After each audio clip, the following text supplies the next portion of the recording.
To the Collegium Perulae Orientis' goal of interdisciplinary synthesis, we have come together to discuss a highly contentious issue in a spirit of interpersonal understanding. Professor Brian Doce illustrated how, from a policy standpoint, religious groups are not entirely homogeneous in the way that they view certain doctrinal and social issues.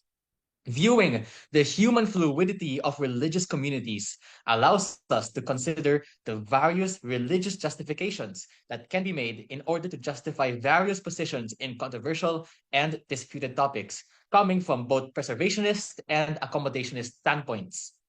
As we saw during the RH debate, several theologians and members of the clergy served as public theologians, using accommodationist perspectives in order to justify the passage of the RH bill. The same thing is happening now with regard to divorce, with the accommodationists again having the upper hand and Catholic bishops being relatively silent on the issue. For this reason, preservationists are called to recalibrate their framing and communication, especially by emphasizing on concrete personal experiences, statistical data, and collective impacts on the community, as we have attempted to do in this forum. Mr. Tabasa, a member of the Philippine Independent Church, gave his talk on why divorce should be made legal in the Philippines from a social perspective, centering around the phenomenon of abused spouses stuck in unhappy and dangerous marriages.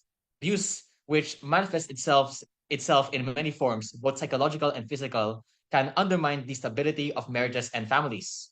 The Catholic Church acknowledges that in certain cases, and I quote, the separation of spouses while maintaining the marriage bond can be legitimate in certain cases provided for by canon law. If civil divorce remains the only possible way of ensuring certain legal rights, the care of the children, or the protection of inheritance, it can be tolerated and does not constitute a moral offense. Note, however, that this passage must be taken into context as applicable only to countries which already have the institution of civil divorce. Furthermore, there is a legitimate question to be asked as to whether divorce is a necessary solution to these problems or whether it is only a possible solution to a problem which can be addressed through various other means. Mr. Ian Gonzales from the PSCM gave primarily legal perspectives on the issue of divorce.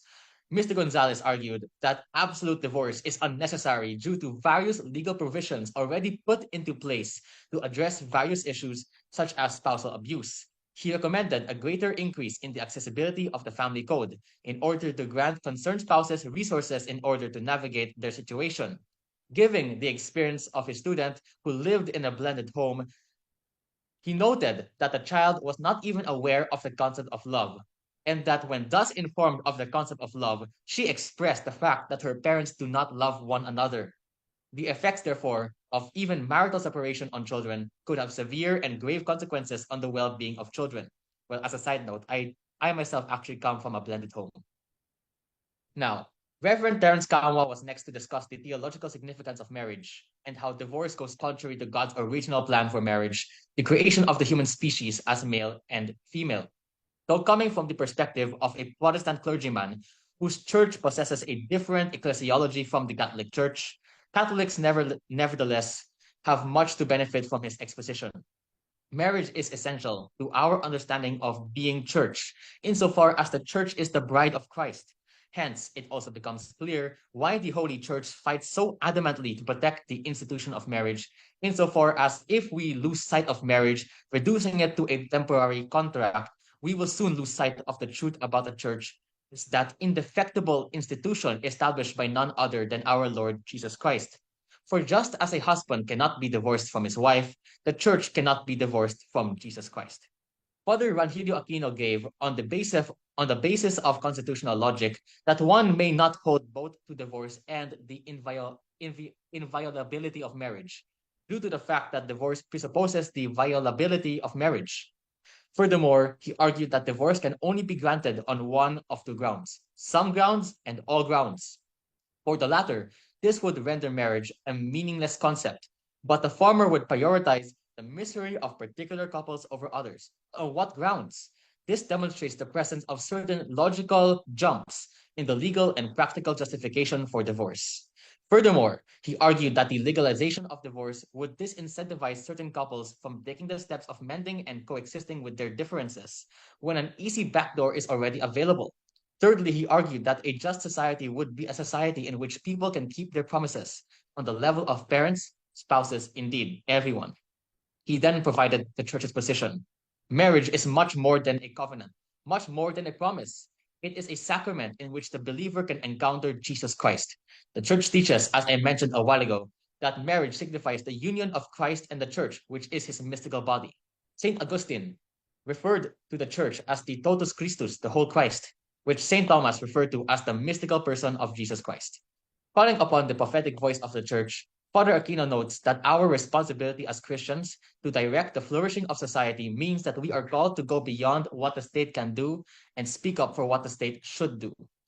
David Lumba's analysis of the Philippine Church's response to the forwarding of the absolute divorce bill in the Philippines provided a fresh look into the various nuances within the position Catholic leaders take on divorce within both pastoral and academic contexts, placed in the context of Pope Francis's Amoris Laetitia and the previous synods on the family.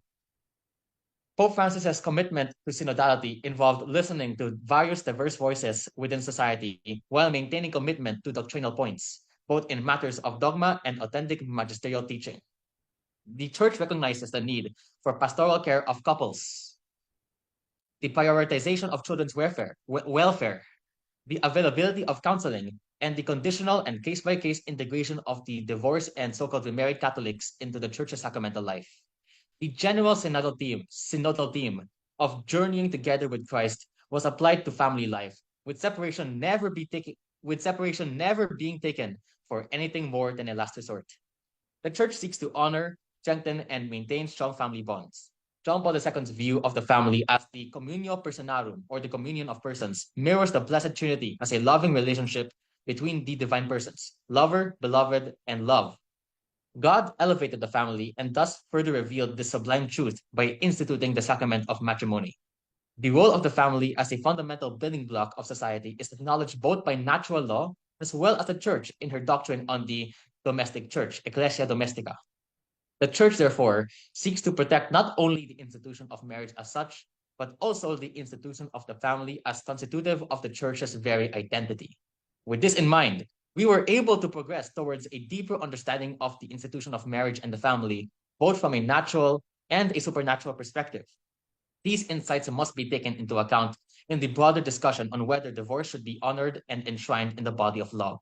As Attorney Reverend Camua noted, we do not and should not disregard the legitimate concerns raised by advocates for divorce. But in the same vein, divorce may not be a necessary solution to address the issue of difficult marriages and abusive spouses.